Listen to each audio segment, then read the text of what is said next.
Imagine being able to trace every step of one of the most influential figures in human history, not through myth or metaphor, but through geography.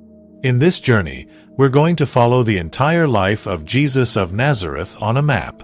From humble beginnings in a small town to teachings that would transform the world, from the dusty roads of Galilee to the heart of Jerusalem, we will walk, virtually, where Jesus walked.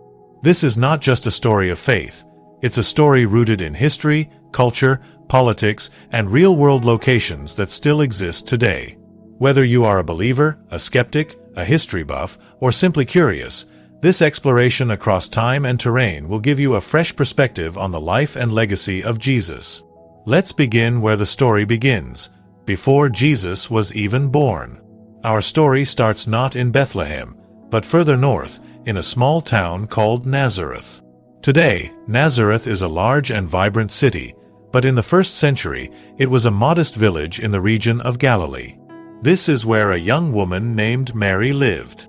According to the Gospel of Luke, it was in this village that the angel Gabriel appeared to Mary and announced that she would give birth to a son named Jesus. Nazareth was a quiet place, so small and seemingly insignificant that in the Gospel of John, a future disciple asks, "Can anything good come out of Nazareth?" This reaction highlights just how surprising the location was. But it's here that the foundation of the story is laid. Though Mary lived in Nazareth, Jesus was not born there. His birth took place in Bethlehem, which lies further to the south in the region of Judea. So how did Mary and Joseph end up there? To answer that, we need to understand the political backdrop. At the time, the Roman Empire governed this region. Caesar Augustus had issued a decree that a census be taken of the entire Roman world. This required people to return to their ancestral towns to be registered. Joseph, who was of the house of David, had to travel to Bethlehem, the city of David. So, with Mary, pregnant and near her due date, he made the long journey south. The distance from Nazareth to Bethlehem is roughly 70 miles, a journey that would take several days on foot. The terrain was rugged, and the roads were not always safe, especially for travelers without wealth or protection. Yet they made it, and in Bethlehem, Jesus was born. Bethlehem was a small village, but deeply symbolic. According to Jewish prophecy, the Messiah would come from this place. Its history was tied to King David, and that connection was no coincidence in the Gospel narratives. Not long after the birth, the Gospel of Matthew tells us of the arrival of wise men from the east. Their visit alarmed King Herod, who saw this King of the Jews as a threat. In response, Herod ordered the massacre of all boys under 2 years old in Bethlehem. To escape this danger, Mary and Joseph fled with their child Jesus to Egypt. Egypt offered safety.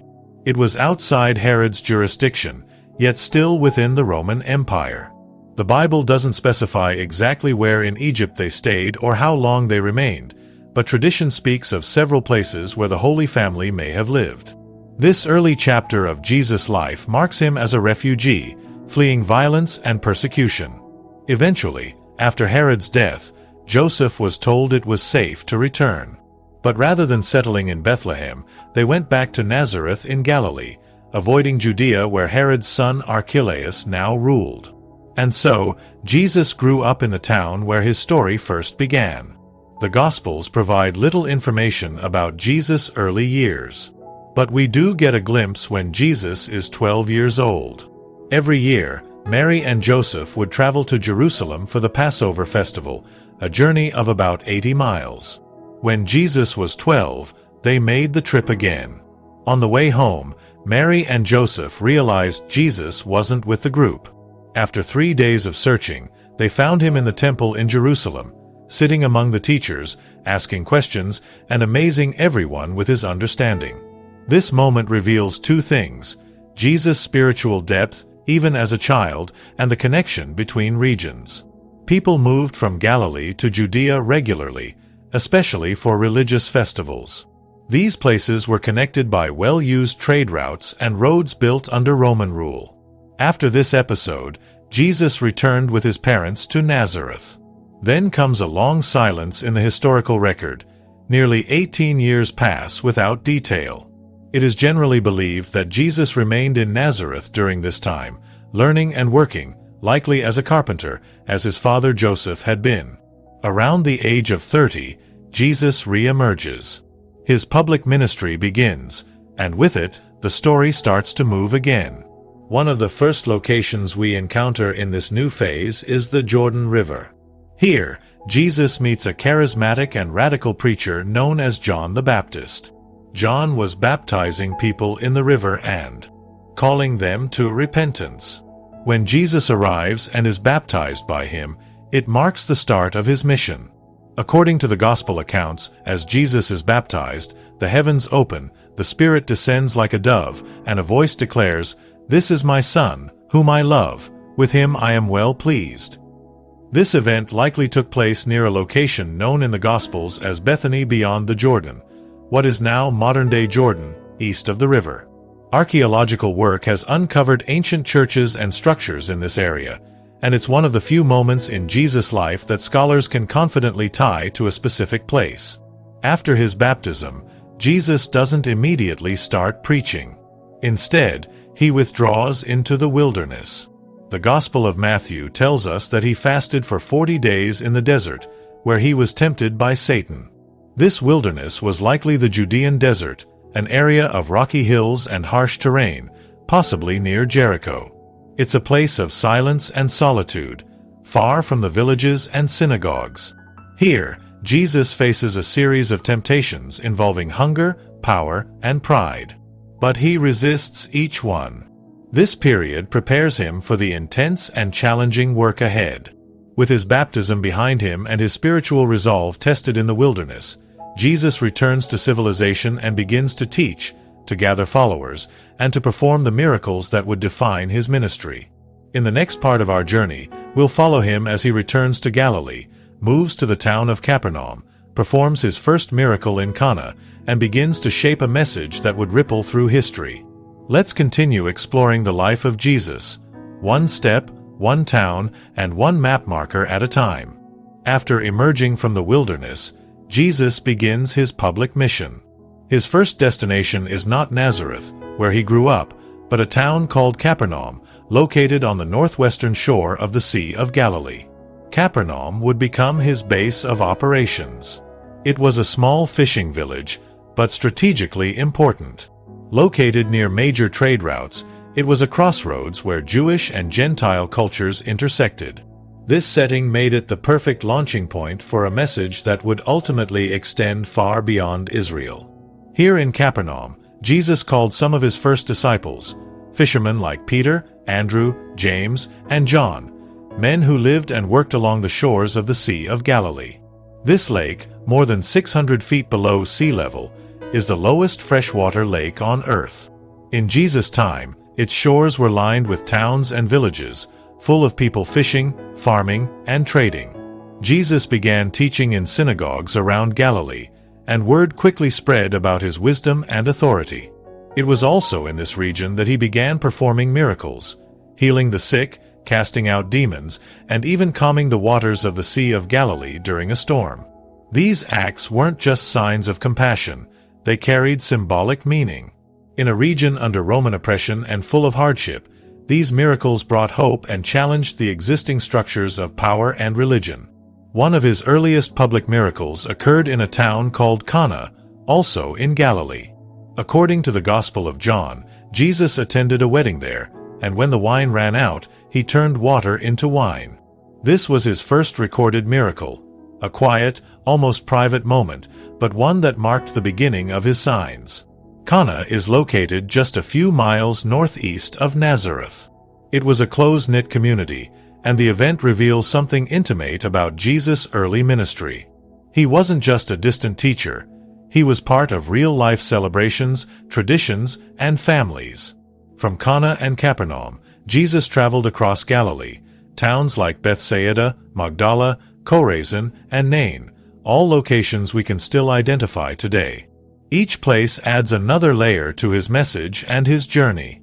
One day, near the shores of the Sea of Galilee, Jesus delivered one of his most famous teachings, the Sermon on the Mount.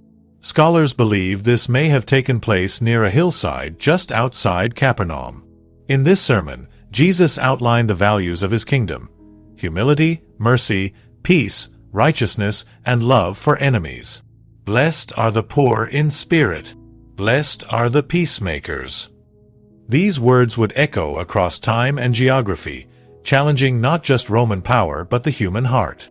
As his popularity grew, so did the tension. Religious leaders in Jerusalem began to hear of this teacher from Galilee who was healing on the Sabbath and forgiving sins, acts they saw as blasphemous. But the people continued to follow him, sometimes in the thousands, gathering in open fields and by the lake to listen. Jesus also began traveling beyond the typical Jewish boundaries. He visited Tyre and Sidon, in modern-day Lebanon, Gentile cities that showed his message was not just for one group, but for all. In Decapolis, a largely non-Jewish region east of the Jordan, he healed a man possessed by demons. When the man asked to follow him, Jesus told him instead to go home and tell others what had happened, spreading his message even further. This expanding circle of influence is mirrored geographically. From Nazareth and Galilee to Judea, from Jewish towns to Gentile cities, Jesus' path reflects the growing reach of his teachings. But not all journeys were outward. Some were deeply personal. In one touching moment, Jesus returned to Nazareth, the town where he grew up. He entered the synagogue and read from the scroll of Isaiah, declaring that the Spirit of the Lord was upon him. At first, the people were amazed, but then, as he challenged their assumptions and reminded them that prophets are rarely accepted in their hometowns, the mood shifted. The crowd became so angry, they tried to throw him off a cliff. This rejection marked a turning point. Jesus did not return to live in Nazareth. His identity and his message had outgrown the boundaries of his old life. Meanwhile, the road continued to Jerusalem. Before reaching the capital, Jesus passed through Samaria, a region most Jews avoided. Yet Jesus didn't. In the Gospel of John, he stops at a well near Sychar and speaks to a Samaritan woman, something highly unusual at the time. This encounter was not only about water, but about reconciliation, identity, and truth. It was here that Jesus first explicitly declared himself to be the Messiah, not in Jerusalem, not to a disciple, but to a Samaritan woman. These geographic choices, Galilee, Cana, Capernaum, Samaria, were not accidental. They were deliberate moves, each place chosen not just for convenience, but for impact. And while much of Jesus' ministry took place in the north, in Galilee, he began to set his eyes southward, toward Jerusalem, toward the city that would welcome him with palm branches, and later cry out for his crucifixion. In the next part of our journey, we'll follow Jesus as he makes that fateful journey from Galilee to Jerusalem, stopping in towns like Jericho and Bethany, encountering tax collectors and mourners, and preparing for a confrontation that would change history. As Jesus' ministry grew in both popularity and controversy, he began making his way south, toward Jerusalem. But he didn't go there directly. His route passed through villages and cities with deep spiritual and cultural significance. One of the first key stops on this journey was Jericho, located near the Jordan River and considered one of the oldest inhabited cities in the world. Jericho sat along major trade routes and was known for its wealth and palm trees, hence its nickname, City of Palms. Here, Jesus encountered a tax collector named Zacchaeus. Zacchaeus was wealthy but despised by his fellow Jews because he worked for the Romans. Climbing a tree just to see Jesus pass, Zacchaeus became the center of one of the most memorable stories of redemption. Jesus called him down and declared he would stay at his house that day. The people grumbled, "How could Jesus associate with a sinner?" But Jesus responded, "Today salvation has come to this house. For the Son of Man came to seek and save the lost." This moment in Jericho was more than a stopover. It symbolized Jesus' mission, not to reward the righteous, but to call the outcast. From Jericho, the journey climbed sharply upward to Jerusalem, nearly 3,000 feet in elevation gain. It was a physical ascent, but also a symbolic one. Jesus was now approaching the climax of his mission. Before entering the city, he stopped in a small village on the eastern slope of the Mount of Olives, Bethany. This village was home to Mary, Martha, and Lazarus, three siblings who were close friends of Jesus. It was in Bethany that Jesus performed one of his most dramatic miracles, raising Lazarus from the dead. This event, recorded in the Gospel of John, was a turning point. It caused a surge in public interest, but also intensified the opposition from religious leaders in Jerusalem. They saw this miracle as undeniable proof of his growing influence, and a serious threat to their authority. Bethany became a place of rest for Jesus in his final days. He would often stay there overnight and travel the short distance into Jerusalem during the day, a walk of just under 2 miles. Then came what we now call Palm Sunday. From Bethany, Jesus made his triumphal entry into Jerusalem. Riding a donkey, he descended the Mount of Olives, crossed the Kidron Valley, and entered the city through what scholars believe was the Eastern Gate. Crowds gathered, laying down palm branches and cloaks, shouting, "Hosanna! Blessed is he who comes in the name of the Lord." It was a royal welcome, but not everyone was pleased. The Pharisees and temple authorities grew more alarmed. The tension was now palpable. Jerusalem was bustling during this time. The city's population would swell during Passover, with Jews from all over the Roman Empire coming to offer sacrifices at the Second Temple. The city was politically sensitive, with Roman soldiers watching closely for signs of rebellion. Jesus entered the temple courts, where he found merchants and money changers profiting from the sacrificial system. In one of his most confrontational acts, he overturned their tables and declared, "My house will be called a house of prayer, but you are making it a den of robbers." This action struck at the heart of religious and economic power. It wasn't just about corruption, it was a prophetic protest against the misuse of sacred space. In the days that followed, Jesus continued teaching in the temple. He told parables, answered challenging questions, and warned of the coming judgment. He predicted the fall of Jerusalem and the destruction of the temple, a prophecy that would come true decades later in 70 CE. During this time, Jesus also spent moments in private with his disciples. On the Mount of Olives, overlooking the temple, he gave what's known as the Olivet Discourse, a series of teachings about the end of the age, the coming of the kingdom, and the need for watchfulness. Then came the Last Supper. On the night before his arrest, Jesus gathered with his disciples in an upper room, traditionally believed to be on Mount Zion, in the southwest of Jerusalem. There, they shared a Passover meal. But Jesus reinterpreted its meaning.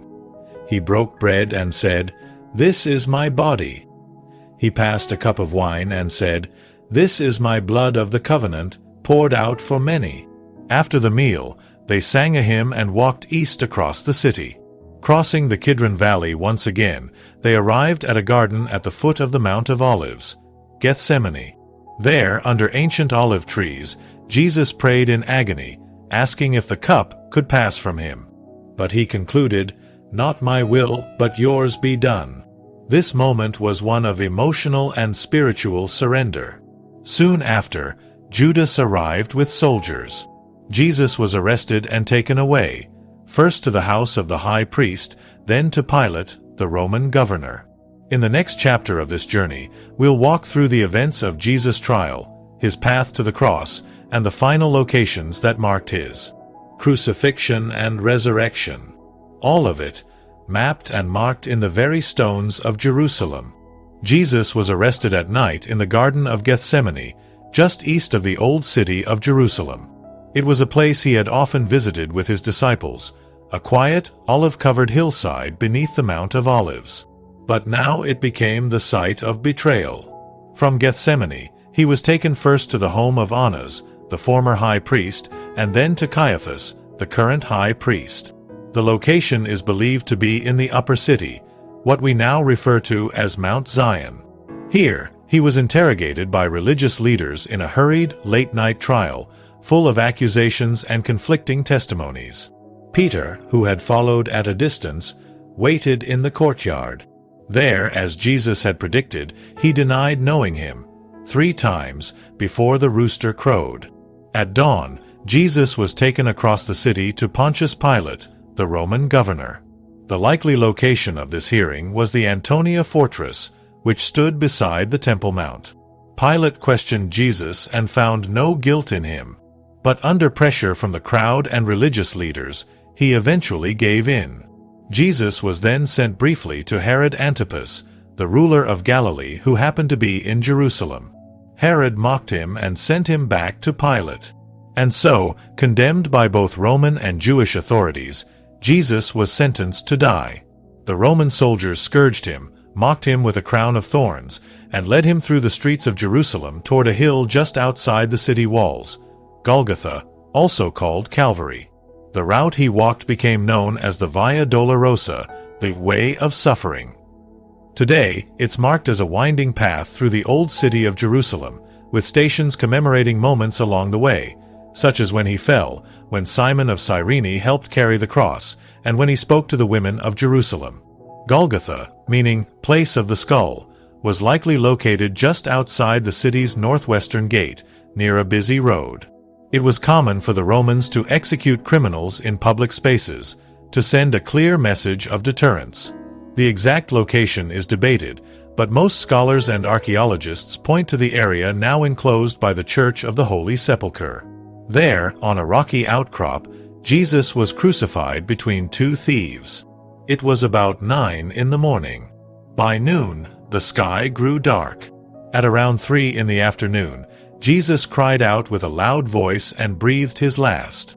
His body was taken down and laid in a nearby tomb, one that belonged to Joseph of Arimathea, a member of the Sanhedrin who had secretly followed Jesus.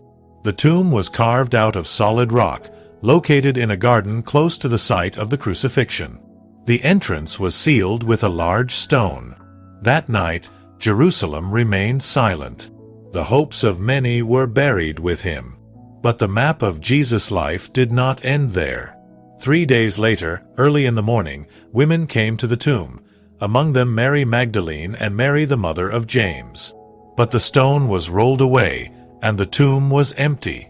According to all 4 Gospels, it was in this very garden near Golgotha that Jesus appeared first, not to kings or priests, but to women. It was a radical moment, not only in theology, but in geography. The darkest place had become the brightest. From that moment, the movement spread again, radiating outward from Jerusalem. Jesus appeared to his disciples in various places around the city and even returned to Galilee, where he met them on the shore of the Sea of Galilee. There, he reinstated Peter and gave them the command to go into all nations. But the final earthly moment of Jesus' life occurred back where it began, in Jerusalem. 40 days after his resurrection, Jesus led his disciples to the Mount of Olives, the same ridge he had walked so many times before. From there, he ascended into heaven, promising that they would receive power from the Holy Spirit and be his witnesses to the ends of the earth. This geographical arc, from Bethlehem to Nazareth, from Galilee to Samaria, from Jerusalem to Golgotha and back to Galilee, had now come full circle. But it wasn't the end. It was the beginning of something global. After the resurrection and ascension of Jesus from the Mount of Olives, a new chapter began, not just in the lives of his disciples, but in the geography of faith. The earliest followers stayed in Jerusalem for a time, gathering in homes, praying, and waiting for what Jesus had promised, the coming of the Holy Spirit. That moment came during the Jewish festival of Shavuot, also known as Pentecost. On that day, in a house somewhere in Jerusalem, some believe it was the upper room, others suggest near the temple courts, a sound like a mighty wind filled the place. Tongues of fire appeared over the heads of the disciples, and they began to speak in other languages. This event was significant, both spiritually and geographically. Jews from many nations had gathered in Jerusalem for the festival. People from Parthia, Media, Elam, Mesopotamia, Cappadocia, Pontus, Asia, Egypt, and beyond. These visitors heard the message of Jesus in their own languages and returned to their homelands with it. Jerusalem, once the epicenter of Jewish religious life, now became the launching pad of a global spiritual movement. From here, the message began to travel across cities and nations. The apostles began spreading out. According to early Christian tradition, Peter preached in Jerusalem, then later in Antioch, and eventually made his way to Rome. John ministered in Ephesus, in modern-day Turkey. Thomas is believed to have traveled as far as India, spreading the gospel on the Malabar coast. But before all that expansion, Jerusalem remained the base. In the early days of the church, locations like the Temple Mount, Solomon's Portico, and homes in the city became gathering places for the believers. The book of Acts records miracles, teachings, and even persecution, like the stoning of Stephen, the first Christian martyr, which likely took place just outside the city walls. Another major figure, Saul of Tarsus, later known as Paul, emerges at this point. Saul, a Pharisee, initially persecuted Christians. He was present at Stephen's execution and led efforts to arrest followers of Jesus. But on his way to Damascus, in modern-day Syria, Saul had a life-changing encounter. A light from heaven blinded him, and he heard the voice of Jesus, "Saul, Saul, why do you persecute me?" This event near Damascus marked the beginning of Paul's transformation from persecutor to preacher. Paul's journeys would take the message of Jesus across the eastern Mediterranean, to places like Philippi, Corinth, Athens, and Rome. These cities became key outposts in the spread of Christianity. Churches were formed, letters were written, many of which became part of the New Testament. Back in Israel, the Roman occupation continued. Tensions between Jews and Romans grew, especially in Jerusalem. In 70 CE, Roman legions, under the general Titus, besieged the city. The Second Temple, the same one Jesus had walked through and prophesied about, was destroyed. This marked a turning point in Jewish history and also forced early Christians to scatter. But even as physical locations were destroyed, the memory of Jesus' life and the places he touched remained sacred. Bethlehem, where he was born, became a site of pilgrimage. Early Christians built a church over the traditional cave of his birth, the Church of the Nativity, under the patronage of Emperor Constantine and his mother Helena in the 4th century. Nazareth, where Jesus grew up, remained a small village for centuries, but was remembered as the place where God's Son had lived among the ordinary. Capernaum, his Galilean base, became known as the town of Jesus. Remnants of a synagogue and early Christian homes are still visible there today.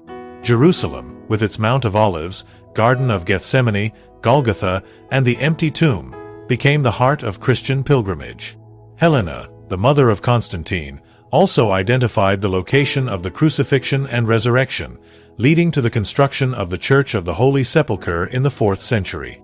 These physical places, once the backdrop of Jesus' earthly life, became symbols, geographical markers of divine moments. And even though centuries passed, these spots remained central to Christian identity. Maps changed. Empires fell. Cities rose and crumbled. But the life of one man, lived across a small stretch of land in ancient Palestine, continued to echo. As we reach the final part of our journey, we step back and reflect. Why does mapping the life of Jesus matter? It matters because the geography of Jesus' life isn't just a backdrop, it's part of the story itself. Each hill, town, and road tells us something deeper about who he was and how his message spread through space and time. Let's revisit the path in broad strokes, tracing it as if on a living map. He was born in Bethlehem, a humble town tied to the royal lineage of King David. His birth there fulfilled prophecy and established a connection between the Old Testament and the New. He was raised in Nazareth, a remote village in Galilee, so obscure that people would say, "Can anything good come out of Nazareth?" Yet, it was from this small hill town that he launched a global movement. He walked the shores of the Sea of Galilee, where he taught, healed, and called disciples. Towns like Capernaum, Magdala, and Bethsaida became the stages for miracles, feeding multitudes, calming storms, walking on water. He crossed the Jordan River near Bethany beyond the Jordan, where he was baptized. That moment marked the public beginning of his ministry, and it happened in a location filled with spiritual symbolism, where the Israelites had once crossed into the Promised Land. He traveled through Samaria, breaking barriers of ethnicity and religion, showing that grace had no borders. He entered Jericho, brought salvation to Zacchaeus, and raised Lazarus from the dead in Bethany. He wept over Jerusalem, overturned tables in the temple, and redefined Passover in an upper room. He suffered on Golgotha, was buried in a garden tomb, and rose again in the very city that condemned him. He appeared on the Emmaus Road, on the shores of Galilee, and ascended from the Mount of Olives, a final liftoff from earth to heaven. Today, each of these locations still exists in some form. They've been built over, excavated, preserved, and prayed over for centuries. Pilgrims from all corners of the earth walk these paths with maps in their hands and reverence in their hearts. But the journey doesn't end in Jerusalem. It continues across centuries and continents. The message that began in a corner of the Roman Empire now spans every country. Churches, cathedrals, house gatherings, and quiet prayers all carry echoes of those early footsteps. From the winding streets of Jerusalem to the ancient villages of Galilee, the map of Jesus' life has become a sacred path walked by millions. His journey, from manger to cross, from tomb to sky, transformed the world. So, what can we take from this mapped journey? First, we see that geography isn't just physical, it's spiritual. Each place Jesus touched became a symbol of something greater. Hope in Nazareth, compassion in Capernaum, mercy in Jericho, sacrifice on Golgotha, and triumph at the empty tomb. Second, we realize that small places can shape big stories. Jesus didn't come to Rome, Athens, or Alexandria. He chose the hills and valleys of Judea and Galilee. He walked where fishermen toiled, where lepers lived on the margins, and where children played in dusty streets. And finally, we are reminded that the story isn't over. Wherever you are in the world, the map of Jesus' life invites you to explore, not just ancient places, but eternal truths. The journey of Jesus is a map that leads not only through history, but toward the heart. From Bethlehem to Jerusalem, from Nazareth to the nations, the path of Jesus continues to unfold, across maps, across time, and across lives. Thank you for walking this journey with us. If you enjoyed this documentary, please like, share, and subscribe for more history that brings ancient stories to life. Until next time, keep exploring, keep learning, and keep seeking the truth.